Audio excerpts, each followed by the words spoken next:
السلام عليكم ورحمة الله تعالى وبركاته، ومرحبا بكم البنات. ان شاء الله فيديو اليوم بقاكم كامل بخير وبصحة جيدة. فيديو اليوم راح نعملو طريقة تفصيل الموديل هذا كم تشوفيه في الصورة.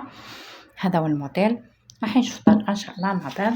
اول حاجة راح نطوي القماش تاعي على 4. حبيتو تفصلوا بطريقة الداخل في الخارج ايضا تقدروا تفصلوا، لكن الموديل يعني راه فيه تغييرات. واش راح نديرو البنات؟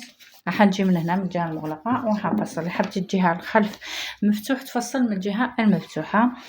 هذا الموديل فقط باش يتوضح لكم. راح ندير نستوعب الكتفين، نزول حده الابط، ثم ربع دوران الصدر وربع دوران الخصر، نوصل ما بين خط الصدر وخط الخصر وننزل بالقنطره تاعي الى غايه الطول المرغوب بهذا الشكل.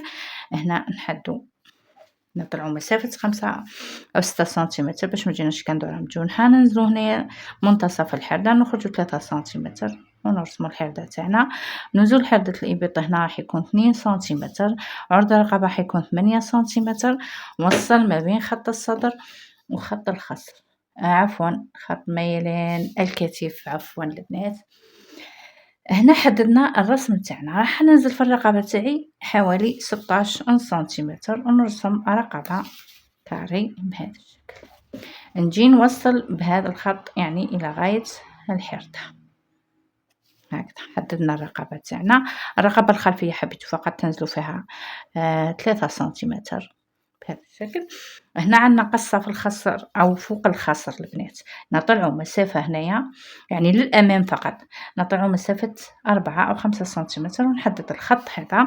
نطلع هنا 2 سنتيمتر ونعمل الميلان تاعي. بالنسبة للحردة الأمامية دائما البنات ندخلوا ب1.5 سنتيمتر ونعدل في الحردة نتاعنا بهذا الشكل. نقصوا الباترون ونكملوا باقي الشرح لأنه عندنا فيه تعديلات. الموديل هذا نقصو هنايا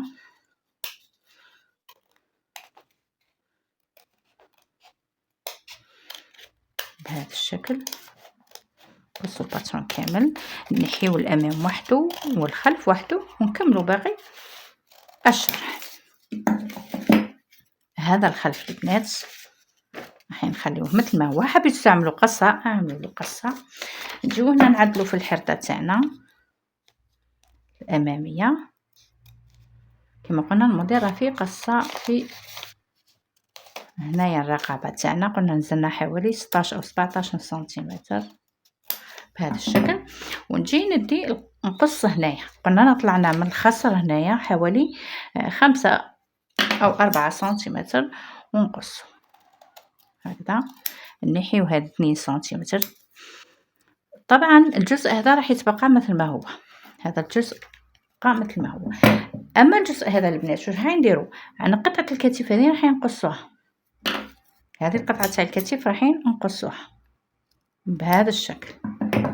نحتفظوا بالقطع هذو لانه نحتاجوهم. نجيبوا قطعه اخرى من القماش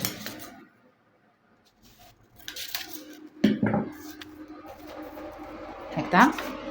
نجيب القطعه هذه نحطها بهذا الشكل وراح نخلي هنا زياده يعني حوالي 8 أو 10 سنتيمتر. هنا نتوما زيدوا واش حبيتوا. هذه هنا الزياده راح تكون لنا للكشكشه، يعني تديو 8 سنتيمتر 10 سنتيمتر لكم الاختيار. واش راح ندير؟ نجيب القطعه تاعي هذه نحطها هنايا الجهه المغلقه بهذا الشكل هكذا. وندي نفس يعني القياس، هنا ندي نفس القياس ونرسم الحردة تاعي ونزيد نرسم الجزء السفلي هنايا بهذا الشكل. وانا هذيك الزيادة فقط نديوها للكشكشة.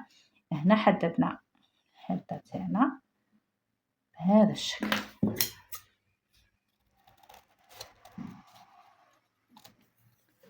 زيدوا فقط يعني حق الخياطة في القماش.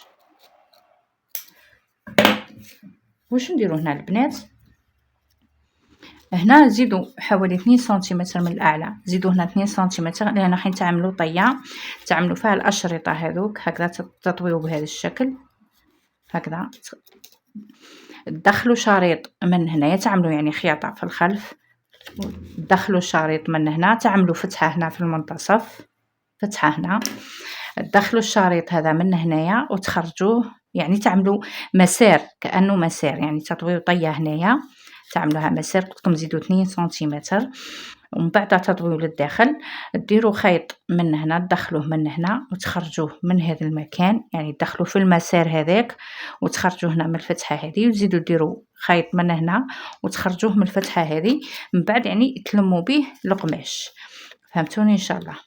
قلنا نديرو نطويو نعملو مسار للخيط هذاك راكم تشوفوا فيه هنا راه خارج من هنا، نعملو فتحه هنايا، ندخلو الخيط هذاك بالمساك او اي حاجه تدخلوها بعد ما تخيطوا الحافه هذه، دخلوا الخيط هذاك من هنا وتخرجوه من الجهه هذه، نزيدو ندخلوا الخيط من هنا نخرجوه من الجهه هنا، ونجبدو يعني نلموا القماش تاعنا.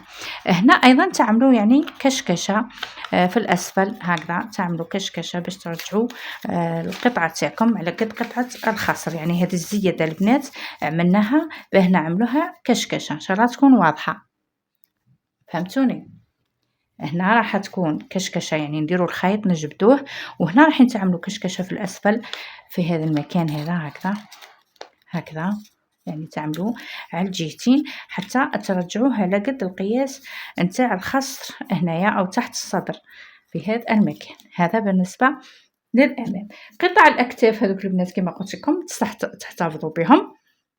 هاد القطع البنات تروحوا تفصلوا عليهم قطعتين، تعطيو القماش تاعكم على 4 بهذا الشكل هكذا، تفصلوا هذوك الشرائط تاع الكتيف تاعكم هكذا، هذوك الشرائط تاع الكتيف بهذا الشكل. تزيدوا قيمه الخياطه هنا، يعني تمشدوا الباترون تاعكم هذا بهذا الشكل تحطوه وتزيدوا قيمه الخياطه باش من بعد ترجعوا الخياطه تاعكم هنا في الكتف. هذا بالنسبه لقطع الكتف البنات بهذا الشكل نقصهم. طبعا راح يجيكم هنا جهه مغلقه باش يعني تجيكم الرقبه تاعكم منفينيه، هنا راح يجيو جهه مغلقه باش يعني تجيكم الرقبه انفينيه. وهنا قلنا راح نعملوا التكميشات هذوك، يعني راح تجبدوا الخيط راح يكمش لكم المكان هذا هكذا، ترجع لكم الرقبه تاعكم كما كانت. هذا بالنسبه للجزء الامامي اللي راه فيه العمل. وهذا الخلف عادي تروحوا تركبوا القطع تاعكم بهذا الشكل. الاكمام كما شفتوا راهم بلاستيك، لكم البنات شو ديروا. هذا هو قطعه انتم تطويو القماش على 4، انا راح نعمل لكم كم واحد، تطويو القماش تاعكم على 4 هكذا. نديو الطول تاع الكم تاعنا شحال ما كان، مثلا 60 سنتيمتر. نحدد عرض الكم تاعي، يعني نهبطوا وش هبطنا في الحردة 2 سنتيمتر، نخرج هنا وندخل ب 14 سنتيمتر، نرسم ميلان الحردة بهذا الشكل، نحدد منتصف القطعة هذه ونرسم الأس تاعي بهذا الشكل. الموديل راه ما فيش يعني كشكشه عند الكتف. دينا الطول تاعنا راح نهبط هنا مسافه 18 سنتيمتر، لانه راح نعمل لاستيك 18 20 نتوما واش حبيتو، عرضوه شويه باش يعني تعملوا الاستيك تاعكم. نجي هنا نحدد المنتصف، ندخل ب1 سنتيمتر هكذا، ما يجينيش الكم تاعي خط مستقيم، نقصو بهذا الشكل. قلت لكم نتوما اطويو على 4 القماش باش تحصلوا على كمين، نكرونتيو المنتصف. انا هنا عملت كم واحد. هنا طبعا تعملوا العطفه تاعكم عطفه عاديه، وين تنتهي العطفه هذيك ديروا الاستيك هنايا، والا حبيتوا يعني ديروا هنا في البدايه تقدروا ديروا لاستيك، يعني تطويو فقط وتركبوا لاستيك تاعكم. هذا هو الموديل تاع اليوم البنات، ان شاء الله نكون افدتكم، ان شاء الله تكونوا استفدتوا منه. نقول لكم ان شاء الله الى الملتقى في فيديو اخر ان شاء الله، ومع موديل اخر باذن الله. قلنا هنا نعملوا التكميشات هذوك باش يرجعنا على قد الخصر تاعنا، وهذو الاكتاف البنات تلصقوهم في المكان تاعهم، وهذا الكم طبعا عرضوها هنا شويه باش تعملوا الاستيك. جينا نهايه الفيديو البنات، نقول لكم الى الملتقى ان شاء الله، والسلام عليكم ورحمه الله تعالى وبركاته.